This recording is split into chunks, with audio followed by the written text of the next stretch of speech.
नमस्कार दर्शक बंधु। आज हूँ अगस्ट मास 18 तारिख सोमवार। पाणीपाग केन्द्र मिलता सूचना अनुसार पाणीपाग नहीं आसला गोटे बड़ अपडेट। चलतु संपूर्ण खबर पर नजर पकाइबा। आसुची दुईटी लघुचाप, अति प्रबल वर्षा संभावना। आग पछ होई आसुची दुईटी लघुचाप। गोटे लघुचाप अगस्ट 18 बा आज सृष्टि हेबाकु थिबा बेले आउ गोटे लघुचाप अगस्ट 24 बेलू सृष्टि हेबार संभावना रही। प्रथम लघुचाप प्रभाव में दक्षिण ओडिशा रे विभिन्न स्थान में प्रबल अति प्रबल वर्षा संभावना रही। द्वितीय लघुचापर प्रभाव ओडिशा उपरे केते दूर पड़िबो ताहा पाणीपाग विभाग पक्षरु एपर्यंत स्पष्ट करा जाय नाही।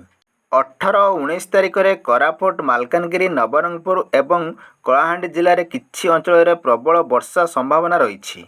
उपकूलवर्ती जिलागुड़िक बिजुली घड़घड़ी सह वर्षा हो पारे। अन्यपटे अगस्ट 24 बेलू पुणी उत्तर पश्चिम बंगोपसागर एवं यार पार्श्ववर्ती बांग्लादेश रे एक लघुचाप क्षेत्र सृष्टि होबार संभावना रही बोली पाणीपाग विभाग पूर्वानुमान करिछि। आसंता 24 घंटा मध्य कोरापुट एवं मालकानगिरी जिले में बिजुली घड़घड़ी सहित प्रबल वर्षा एवं घंटा प्रति 30 ରୁ 40 किलोमीटर बेगर पवन बहिबार संभावना रही। उक्त दुईटी जिला को पाणीपाग विभाग पक्षर येलो वार्निंग जारी करा जायछि।